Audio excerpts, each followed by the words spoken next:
கோவை ஆலாந்துறை அடுத்த மத்துவராயபுரம் பகுதியில் உள்ள சிஎஸ்ஐ கிறிஸ்துநாதர் ஆலய வளாகத்தில் குருத்தோலை ஞாயிறு பவனி நிகழ்ச்சி நடைபெற்றது.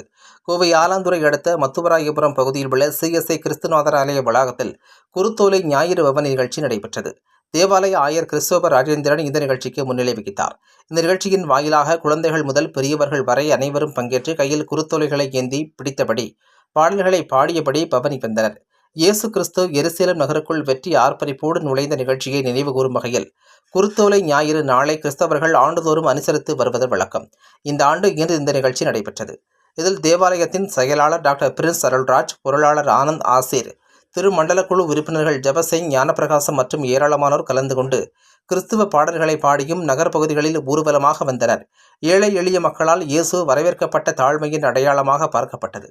இந்த விழா இயேசுவின் அரசுத்தன்மை, தாழ்மை மற்றும் மீட்பு பணியை மக்களுக்கு நினைவூட்டியது என்பது குறிப்பிடத்தக்கது.